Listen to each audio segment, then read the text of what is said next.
What's up, comic fans, and it's time for the new comic book day haul plus review. So we're gonna get into the books we got some 50 centers, and we got books from last week and this week, and maybe even 2 weeks ago or 3 weeks ago, I don't know. But we're gonna get into all the books right after this. This can be a really good series. This is gonna be it, and I'm hopeful. Welcome back. All right, let's get into it. Let's start off with those 50 centers. So if you know me, you know I like to do a little theme when we do 50 centers. So this week's theme is Namor, the Submariner, the world's first and mightiest mutant. This is issue number 50. It's a wraparound cover. We got Namor and the Invisible Woman, perhaps, maybe doing some stuff that has people shocked. Let's see, what's on page 2? Whoa, who's that pulling up their socks? Anyway, if you want, check out this issue. You might be able to find it in the dollar bin. One of the cool things in here is that it has these Marvel Master Prints cards, you know, like the promo cards. So there's some promo cards in there, but that's cool. So we got Namor number 50. We got Namor number 52, the first cameo appearance of the Sea Leopard in this one. So yeah, we got some Sea Leopard action in here. That's this dude right here, that character right there. I'm trying to see if I can find you a picture of the Sea Leopard, but like I said, it's a cameo, so it's probably on the very last page. All right, issue number 53 has the actual Sea Leopard, and there's ads on the back for Maximum Carnage. You know the Maximum Carnage. But anyway, we pick right back up where the Sea Leopard left off. All right, issue number 54. That is the first appearance of Lyron, the son of Namor and Lyra. So what's up, Lyron? Lyron. He's in here somewhere. Oh, there's the birthing scene in the comic, and yeah. All right, we're moving on. And last but not least, we got issue number 62, the final issue. Atlantis gets risen from the sea, and then I think there's a series called, or a one-shotter called Atlantis Rises, or something like that. So there you go. Issue number 62 is considered rare, so not a lot printed for that canceled book. All right, guys, now it's time to get into the new comics from the last couple weeks.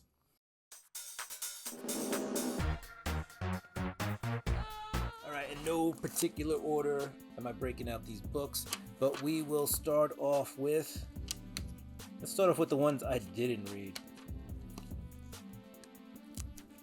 All right, so first off, we got, this is new this week, and it's on the pile to read, probably right after I'm done here. Star Wars, The Battle of Jakku, Republic Under Siege. All right, so we're starting off with Marvel. We got Venom, number 39. This is a Venom War tie-in. We got Loki on the cover. I haven't read any of Venom War, and I think it's like older Dylan.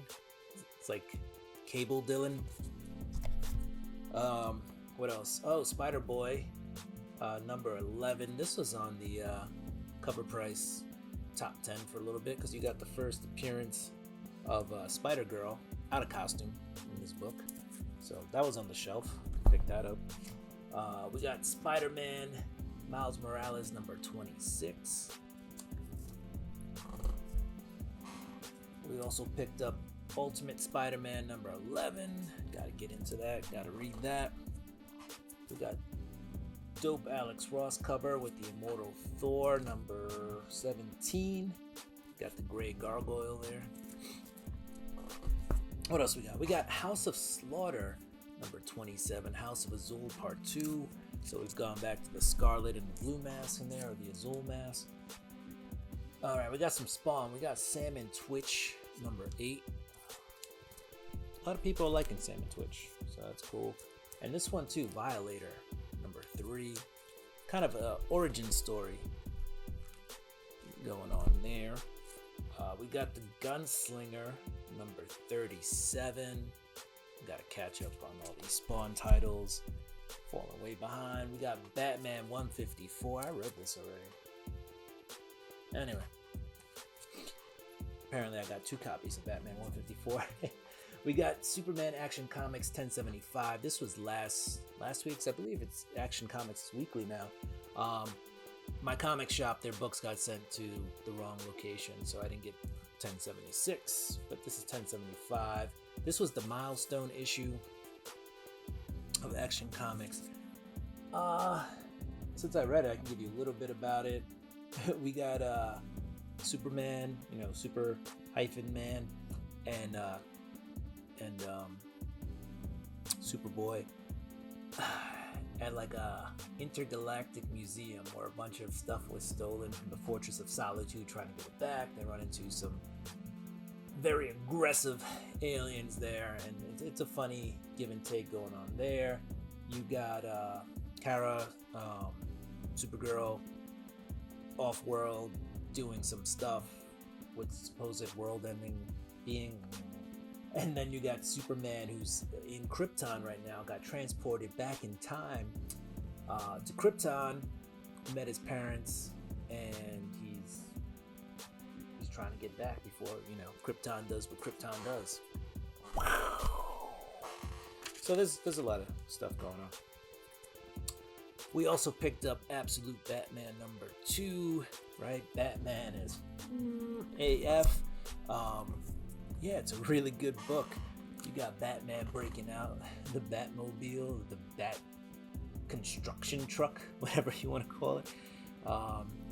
Now it looks like he might be working with Alfred because they have similar needs, if you will. Alfred might be using the Batman in a way, but Batman's also probably using Alfred. Yeah, it's just a good all-around book. I think Snyder and Dragotta are doing an excellent job. Alright, this is the Ultimate number 6. I actually read this. I put it in Mylar with a clear backboard, just so you can see that it's a wraparound. It's got the Grey Hulk's immortal weapons, I guess. That's what they called themselves. But yeah, this is Francis Lemieux Yu. Really good issue. Somebody dies, big battle, fight, blah, blah. Check it out.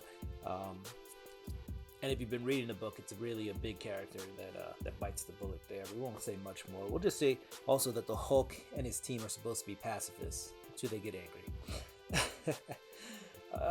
And they fight on Kunlun, so that's interesting. We have Kahori. I already picked up a copy of this. I have cover A, but this is the Maria Wolf cover. If you haven't read this yet, Loki, there's a Loki from her universe stealing some powers, not using it in the right way. She chases him around, and that Loki, he could have done better in life. Here we go. We got Phases of the Moonlight. This is issue number 4. We have a Moon Knight from ancient Egypt here, like way back in the day when Britain was colonizing, or England was colonizing India. Basically, they release all these scarabs on the world. This is kind of a story that it read as if this character is going to come back. It's like the origin story, because we have other characters that is their first appearance, but they just tell a full, complete story. And in Phases of the Moon Knight, it's kind of like, the Spider-Verse titles introducing all these different Moon Knights. We did have a second Moon Knight in this book who makes an appearance in Blood Hunt. But overall, it was an interesting read. I mean, don't go out of your way to buy it unless you're really interested in Moon Knight Moon Knights who aren't Mark Spector, because if you want that Moon Knight, you want the Fist of Khonshu. All right, there's a drug out there that has some magical abilities, I guess, and you know, Moon Knight brings in, or you don't know. By the way, this is the C cover, Peach Momoko, using a different kind of color palette here. Brings in Iron Man, brings in the big gun to kind of get something that can neutralize this drug, but then you know they find out there's a magic element to it, and Iron Man's like, "Ugh, I can't help you." And then you know they get the Moon Knights go out and do the thing, you know, beat up the people, maybe get ambushed. I don't know. Again, don't want to give up too much. Moving on though to people dying again. Still from Marvel, we got Joe Kelly on the Amazing Spider-Man number 26, 61. Why did I say 26? Because we have the 8 deaths of Spider-Man. Maybe 26 was the issue I started reading. Let me stop. I read this issue, and there could be good things going. Every time we've had a new writer, I feel like step into the shoes. We've said that, right? Like, this can be a really good series. This is going to be it. And I'm hopeful for this one. Because, I mean, you got Dr. Doom, too. And you got Spider-Man dying 8 deaths. So, oh, and Philip Coulson makes an appearance there. And we all know Philip Coulson is dead. Or did, well, if he didn't, now you know. Anyway, we have the Avengers Disassembled number 500. No, I'm kidding. This is the Amazing Spider-Man. This is issue 61 as well. They keep doing these Disney variants, and I keep buying them. So they keep getting my money. Here's another good book. I really like this. Eve Ewing, The Exceptional X-Men, Katie Pryde, right? You got the White Queen, and they're kind of forming a school in Chicago for new students. That's kind of what this book is becoming. There is a formation of these new students building this new team. So it's funny, it's quirky, you know. You got Kitty Pryde, or Kate Pryde. I'm a big fan of that character, and you got the White Queen. So, hey, I like it. I really like that first volume of the Marauders way back in the day when Jerry Dugan was doing that, and I think that really fleshed out this character. So, it's cool. Last but not least of the books I read, this one is not from Marvel, right? But we have Transformers number 14. Daniel Warren Johnson continues to kill it. In this one, we have the return of Starscream. All right, so Starscream returns, and a lot of the Decepticons, after kind of, I don't want to say getting their butt whooped by the Transformers, but after defeat and battle to the Transformers, they're kind of ready for some new leadership, especially with Soundwave and then Shockwave, you know, doing some shady stuff. So again, Starscream is back and kind of in the control seat, if you will. So, and he's got a whole new look. He's got wheels now. I mean, check it out if you want to see it. Again, I don't want to give away too many spoilers. All right, but Transformers is definitely one of the top books out there right now. I'd say that Ghost Machine Universe, Absolute Universe from DC is doing some good things, and maybe Marvel will follow suit. Not that there's a ton of horrible things out of Marvel. I do love the Moon Knight book. It just has a really cool look to it, and what Moon Knight talking about the Fist of Khonshu, and then the Spider-Man book this week was pretty awesome. All right, comic fans, that was my comic haul for this week. That was my new comic book day haul plus review. If you like the content, don't forget to like, subscribe, hit that notification bell. Go ahead and throw me a thumbs up and comment down below. Do what you do. I'm going to do what I do. I'm going to get ready for next week's book.